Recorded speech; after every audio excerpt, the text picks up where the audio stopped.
Ang Rodriguez Rizal ay isang bayang mayaman sa kasaysayan mula sa pamayanan ng mga katutubo, panahon ng Kastila at Amerikano.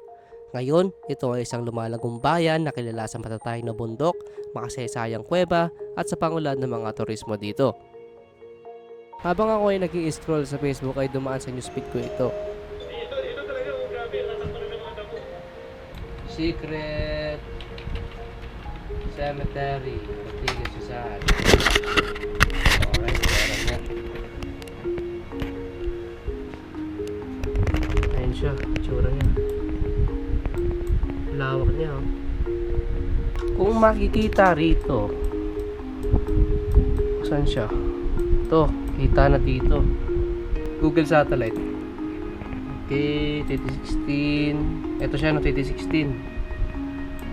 Medyo kita pa. Hindi pa siya yung masukal.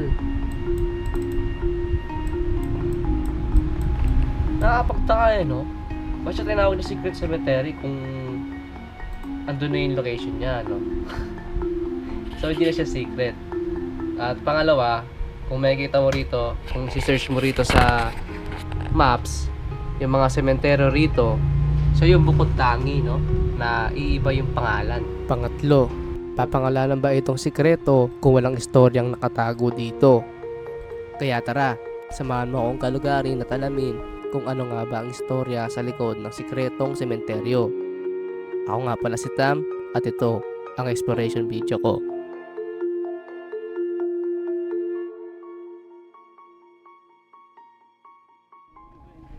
Marami pa kayong mga buto dyan.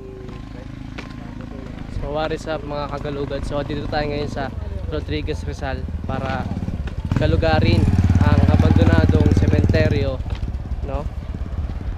Dito sa harapan ko. So, makikita nyo, meron parang may sulat dito. Paunawa. Sa pamilya na may-ari ng mga nitso, kunin nyo ang mga buto ng iyong yumaong kamag-anak dahil ito ay pribadong pag-aari. Nilinisin na kasi itong lupa. Salamat po sa inyong pangunawa. Ayun. Actually, itong cemetery na to is malawak, no? Di ko lang kung anong may-ari o kung ano ang nagpatayo dito, no? Kasi nagtayo sila ng sementeryo na di nila alam na pribado pala yung lugar, no? Siguro nagka-problema ata sa papel or di nang baga misunderstanding sa may-ari, no? Sa nagdaang piyesta ng mga patay, no? Tingin ko meron pa rin dito mga dumadalaw kasi sa ngayon meron pa nga mga pagkain pa nga eh. May mga biko pa nga. At yun, may mga tubig ba rito? So baka yung iba rito nananatili pa yung buto nila.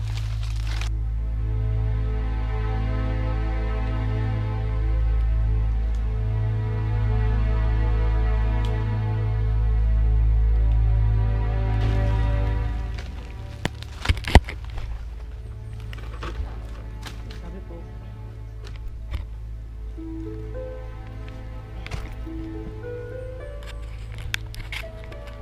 So makikita nyo dito meron pa sa loob. Tingin ko wala na yung buto.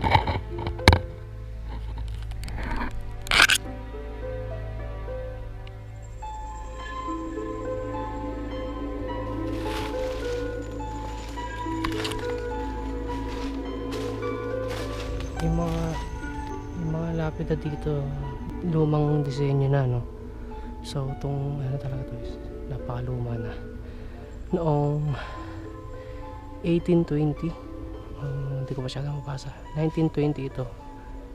Born ng December 19, 1920 at namatay noong April 18, 2011. So napapaisip na lang ako no, na balang araw mamamatay din tayo.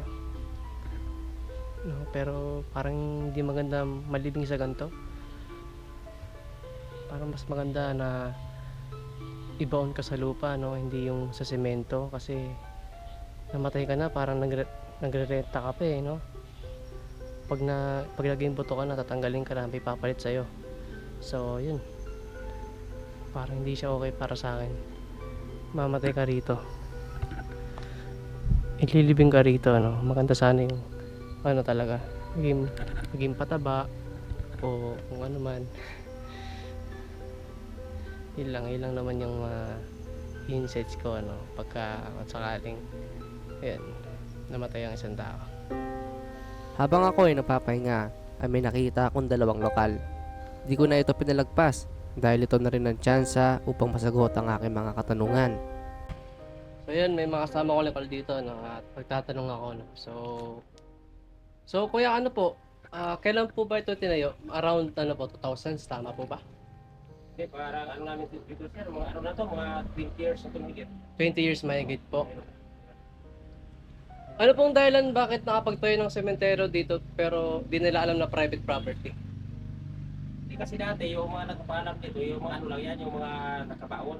Mga nakabaon lang po. Ngayon, kung dumami na yung ano, halos hindi na mapigil yung ano, hindi na mapigil yung tao.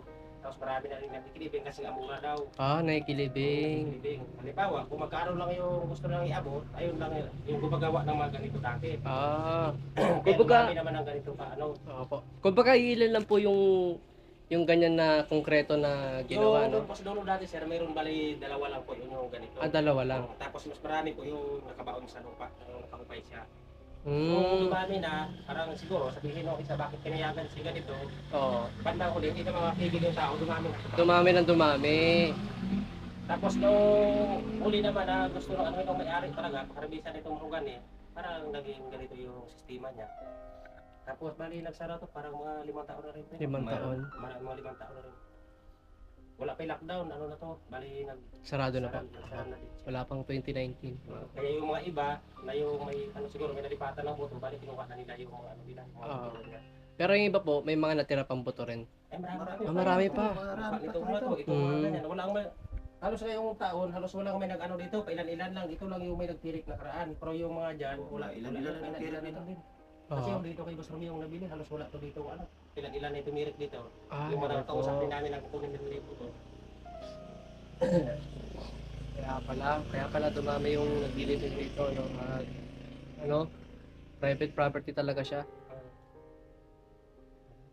Kasi dati, yung iba kasi, yung gusto mag-ilibig, may iba mag-anak na walang-wala. Oo. Mas mahal doon sa baba. Dito sila. Makikiusap dito sa caretaker nung araw, dito sa kabila na kung maaari mo pwedeng sa hukay na lang. Siyempre, mapayagan, bigay ng 100, ganyan lang. Nung dumami ng dumami, siguro, sabihin ng isa, bakit si ganito pinalibing nyo? Tapos kami, kailangan namin, wala kaming Libingan. mahal doon sa baba. Wala kaming tira. Yun, para hanggang tumagal, dumami. Ay, nung pag-harvest na yung ugarin, harvest na yung ano dito, kailangan na nung mag-ari yung lupa, ito na yung ano niya. Pero matagal naman sa sir, bago, to, mga 5 taon na mahigit din bago pinasara. Pinasara, okay. May mga nakalagay niyan sa labas na mga trespassing o kaya mga ganyang sign na bawal lang maglibing para yung iba, ano na doon sa baba. Tapos ibang mga Sa baba motor na din na. dito, kinuha na. Magkagaya niya mga ano. Kaya pala.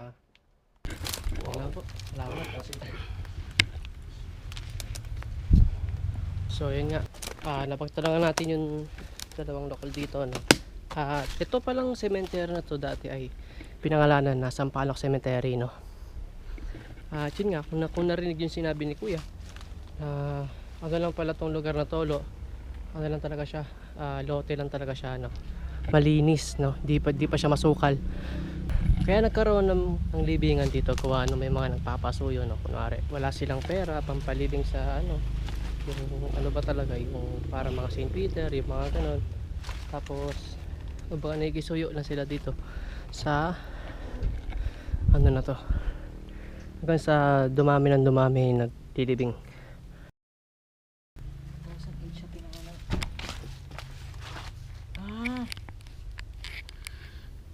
Namatay siya pagpanganak.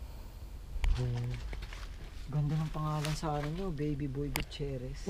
So nakikita nyo dito, nasa ano pala kami, nasa simula pala kami ng cemetery, ano. Pero ito yung pinakadulo nya. Grabe yung lawak ng cemetery na to. Medyo ano kami, nasa gitna na. Nasa bangin na tayo. Oo. Partida, maambon pa. Tanghali. Maambon. Patang gitna na kami.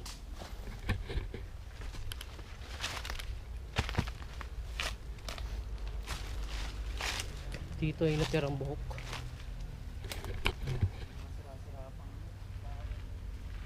So may kabaho pa rin. Tila lungkot ang aking naramdaman nung ito'y aking malaman. Nang dahil sa kakapusan, ay may iilan na hindi sapat ang kinikita upang ipagpalibing sa formal. Naway may isaayos at pangalagaan na puntod na natira hanggat makahanap sila ng maayos na lilipatan. Di ko na pinuntahan ang katuluhan ng sementeryo dahil iba ang aking nararamdaman. So yun, hanggang dito na lang itong video na to. No? At kung gusto mo itong video na to, no, huwag makakalimutan subscribe sa amin. Lakbay ni Elias, Durst Explorer, at ako si Tam. Hanggang dito na lang. Ako, alright. Medyo nailan na ako. Nalipasan na ako ng gutom.